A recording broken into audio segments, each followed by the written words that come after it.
warahmatullahi wabarakatuh.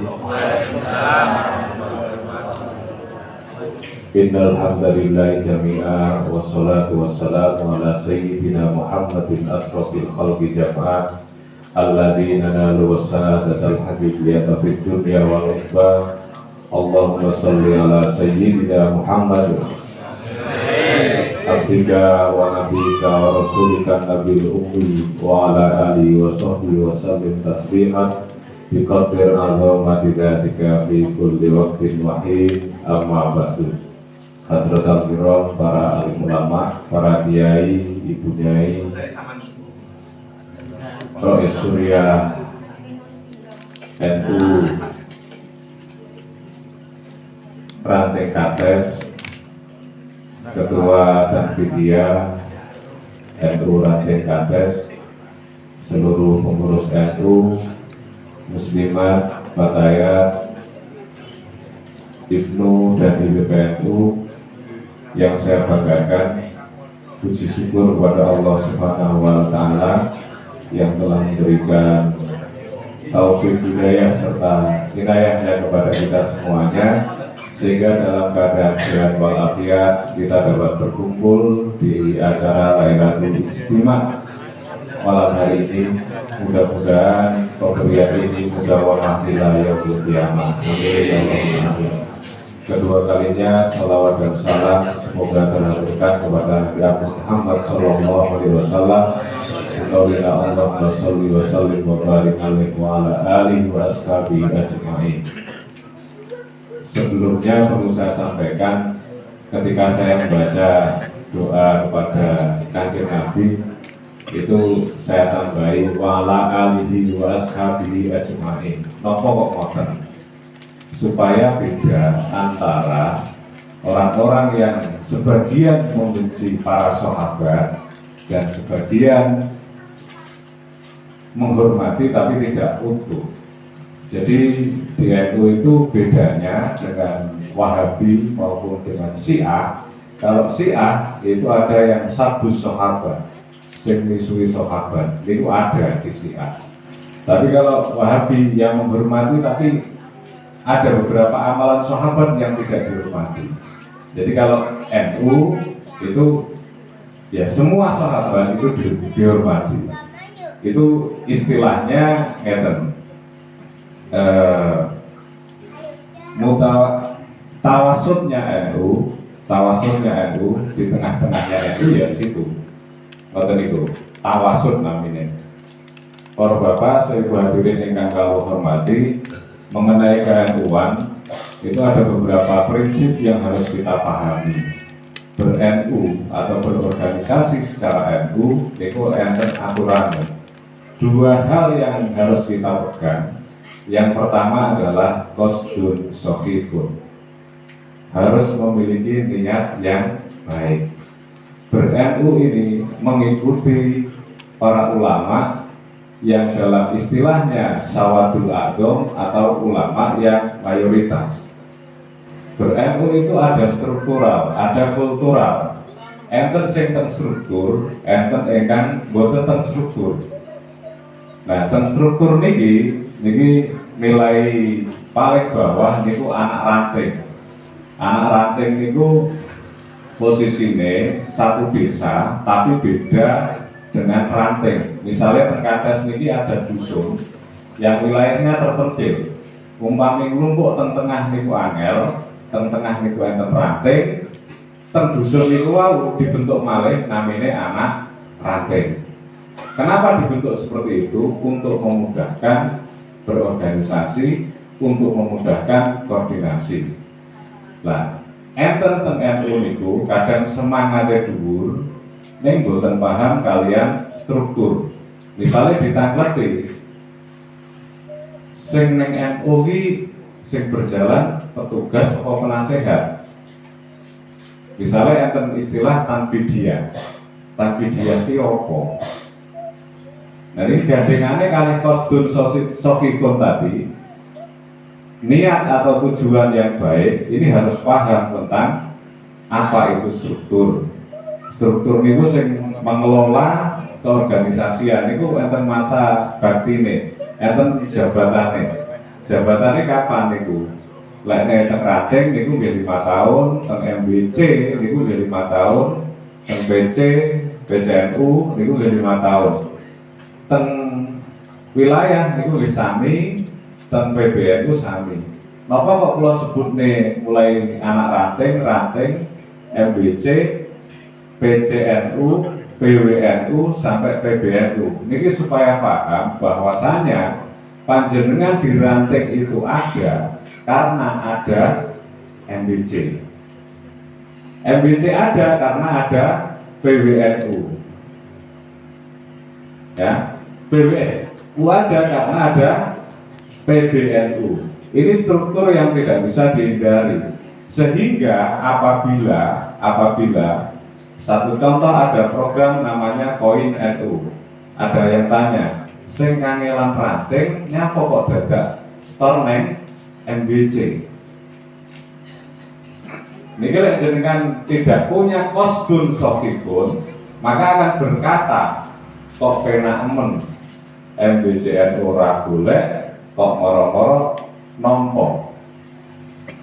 Nah ini perlu dipahami bahwasanya ketika ada struktur ini berimbas. Misalnya panjenengan naun aturannya negara, niku jenengan ngumpul nih donasi tanpa ada payung hukum, niku bermasalah. Payung hukumnya apa? Jenengan punya SK, yang SK itu ada sangkutannya di tingkatan MBC, PC, sampai PW dan PBNU. Ketika menggunakan lembaga namanya Lasisnu untuk mengumpulkan koin, itu ada SK dan Kemenkumhamnya. Itu menurut aturan negara. Karena ada kata-kata kosdun sokidun, pengumpulan itu urusannya untuk ijtima'iyah dan untuk diniyah, untuk kepentingan warga NU dan kepentingan keberagamaan warga NU. Jadi istilahnya keperuntukan koin NU itu kalau mengikuti kata-kata kosdun sokidun itu nggih balike teng warga NU. Pernah enten tiyang sing bahasane ngoten lek gen kula sendang riko ketika koin NU itu berjalan enten masyarakat sing tiru-tiru. Lah iki aku ngene ya iso gawe dhewe. Tapi ternyata 6 bulan buyar, Pak. Kenapa kok buyar? Ranten sering dipertanyakan pengelolaan ini. Lajeng dapat kula, kebetulan kula salah satu pembina koin NU itu ditanya ngeten, Mas, iki apa penyebabnya koin? Iki enek koin atas nama lingkungan. Iki nyapa kok nggak iso lestari kok hanya 6 bulan. Saya jawab, karena tidak ada embel-embel NU. Kalau koin NU itu akan lestari karena apa? NU itu urusannya dari urusan dunia sampai urusan akhirat. Karena ada doa para muassis, karena ada yang kita ikuti, karena ada barokahnya para pendiri, karena ada keberkahan lain dari para wali. Itu bedanya. Makanya tadi ketika panjenengan semuanya melantunkan salah satu bait yang ditulis oleh Mbah Wahab, penulisannya itu tahun 1934, judulnya adalah Yalal Waton. Di situ kita bisa memahami bahwasanya pada tahun 1934 Mbah Wahab itu sudah menyebut Indonesia Biladi, Indonesia negeriku. Bedanya saat itu Mbah Wahab mewajibkan para santri-santrinya sebelum memulai pelajaran untuk melantunkan Yalal Waton. Niku wau tujuannya adalah untuk cinta kepada tanah air. Kenapa berbahasa Arab? Supaya Belanda tidak paham kalau itu tujuannya adalah semangat mencintai tanah air. Loh, nopo kok kudu cinta tanah air? Penting, Pak, adanya tanah air ini penting. Karena nopo lek ndak duwe tanah air niku mboten saged nglakoni syariat. Jenengan misalnya bangga dijajah, salat mawon angel. Nah, makanya pemikiran itu yang melandasi bahwa penting mencintai tanah air. Maka di tahun 1934 itu bahwa menyebut Indonesia Biladi, yang kemudian oleh anak-anak NU, generasi muda NU, dibahasa Indonesiakan. Pusaka hati wahai tanah airku, cintaku dalam imanku. Itu bahasa Indonesia yang hari ini diubah oleh anak-anak muda NU. Sebenarnya tidak ada teks bahasa Indonesianya, ya langsung bahasa Arab. Itu setiap mau pelajaran itu para santri diwajibkan untuk menyanyikan ya lalwaton tadi. Makanya itu wajib kita ajarkan kepada anak-anak kita, supaya anak kita hafal dan tahu bagaimana pentingnya mencintai tanah air. Karena kalau kita tidak punya tanah air, maka kita tidak bisa menjalankan syariat dengan leluasa. Termasuk dalam sebuah redaksi yang pernah disampaikan oleh Kiai Said, man laisa lahu ardun laisa lahu tarik, wa man laisa lahu tarik laisa lahu dzakirah. Barang siapa orang yang tidak mempunyai tanah air, maka dia tidak akan, man laisa lahu ardun laisa lahu tarik, barang siapa yang tidak punya tanah air, maka dia tidak akan punya sejarah. Dan barang siapa yang tidak punya sejarah, dia tidak akan dikenang oleh generasinya. Makanya tiang-tiang sepuh niku lek nganggani putra putrine kan ngoten. Ana geren gone mbah-mbahmu mono kae biyen sing ngopeni bapak.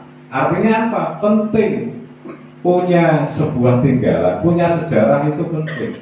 Dan hari ini kita semuanya mengawali, menirukan apa yang dilakukan para pendiri NU, mencintai NU. Kalau para pendiri NU itu tidak perlu disimbolisasikan, maka kita perlu mensimbolisasikan supaya cinta kita itu kepada NU lebih jelas. Kita sendiri yang perlu memantapkan. Makanya saya sengaja memakai kopiah yang ada logonya NU, baju yang ada gambarnya NU, bukan karena saya NU anyaran, Pak. Bukan karena saya NU anyaran, tapi karena saya memang orang NU dan saya mencintai NU. Perlu dipahami, boten mungkin tiang HTI kurun damel logo NU. Lek boten awake dhewe terus sapa meneh. Makanya perlu kita mensiarkan NU dengan caranya NU. Saya ingat sebuah sholawat yang ditulis oleh Kiai Abdul Wafi dari Probolinggo. Enten ingkang hafal sholawat anak dia. Hafal nggih? Hafal. Coba niki sholawat anak dia, sareng-sareng. Allahumma sholli ala sayyidina Muhammad sholatan turaqibu wa tunasitu wa tuhammisu biha jihadiyya wa ila idil islam wa tuhammisu biha jihadiyya wa ila idil islam wa ihari syairi ala tariqati jamiatina qabil ulama wa ihari syairi ala tariqati jamiatina qabil ulama wa ala alihi wa sahbihi wa sallim wa ala alihi wa sahbihi wa sallim. Allah Allah Allahu Allah tabbit wansur ala jami'ana qatil ulama lillahi kalimatillah jami'ana qatil ulama lillahi kalimatillah, li'ilahi kalimatillah. Dan sholawat niku tujuan ber-NU adalah li'ilahi kalimatillah, untuk meninggikan kalimat la ilaha illallah. Nah, caranya bagaimana? Caranya wa idhari sya'airi ala thariqati jamiyatil ulama, mensiarkan ajaran Islam dengan caranya NU, bukan caranya yang lain, bukan caranya organisasi lain, tapi caranya NU. Caranya NU apa? Caranya NU ya manut dawuh para kiai. Kalau dalam apa ya istilahnya, dasar yang digunakan NU, yang menjadi patokan dan pedoman NU ada Al-Quran, hadis, ijma, dan qiyas. Nah, ini maka penting bagi warga NU, satu, untuk dekat dengan para kiai. Ya kiainya NU, bukan kiainya yang lain. Maka pada sholawat ini, pada sholawat yang ditulis oleh Kiai Wafi ini penting kita siarkan kepada warga NU supaya tidak lupa apa tujuannya ber-NU. Itu yang pertama tentang kosdun sofikun.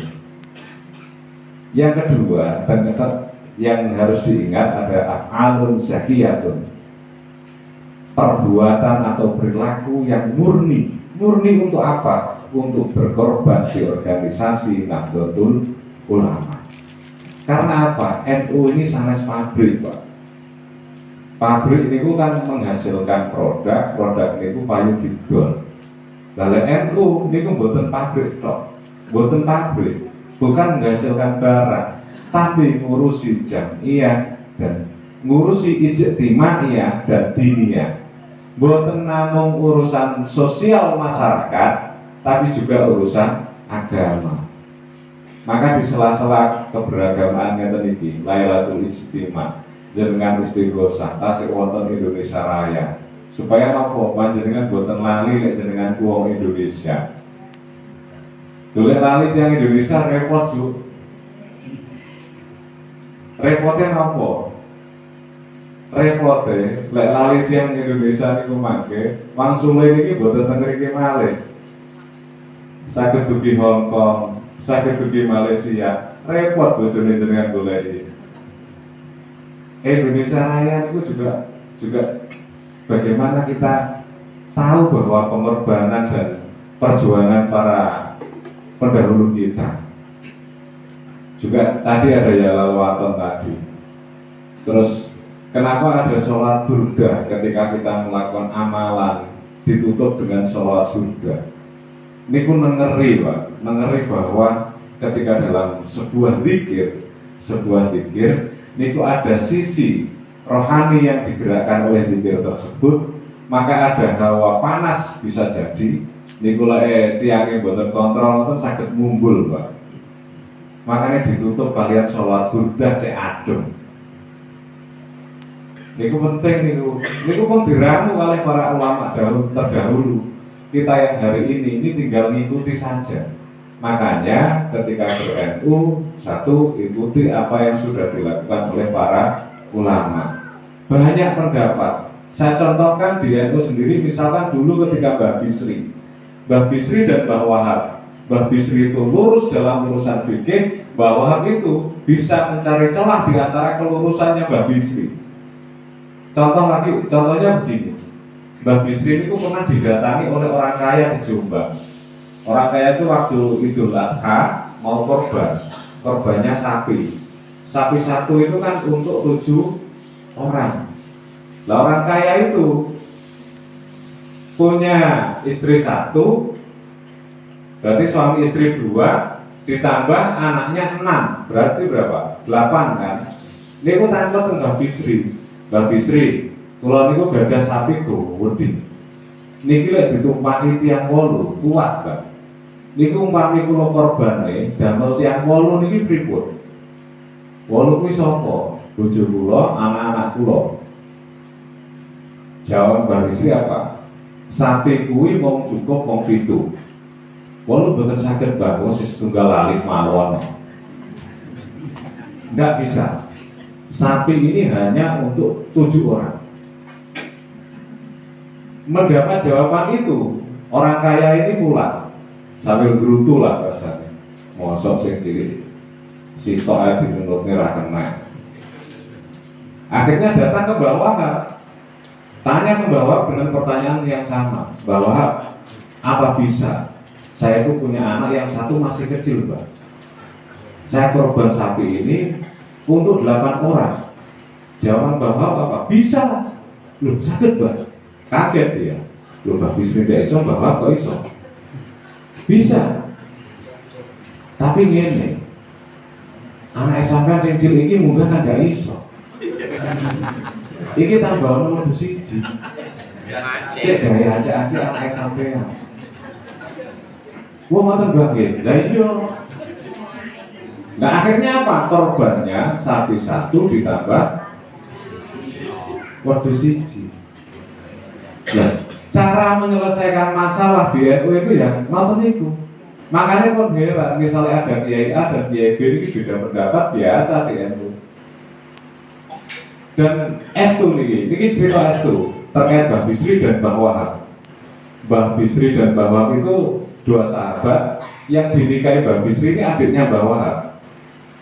Luar biasa kaitannya ber-NU. Pernah dalam suatu saat Mbah Wahab itu sakit. Posisinya sakit niku penazak. Nazak niku sekarat ngoten. Niku semua keluarga niku sudah datang.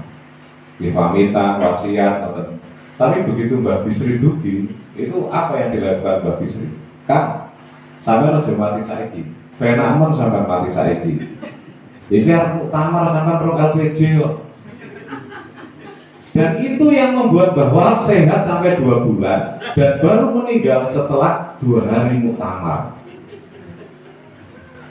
Nah, artinya apa? Ber-NU ini, jangan ngarani aku mikir NU mudah stroke. Umpami ber-NU ini menjadikan stroke, Mbah Wahab ini mesti berpikir.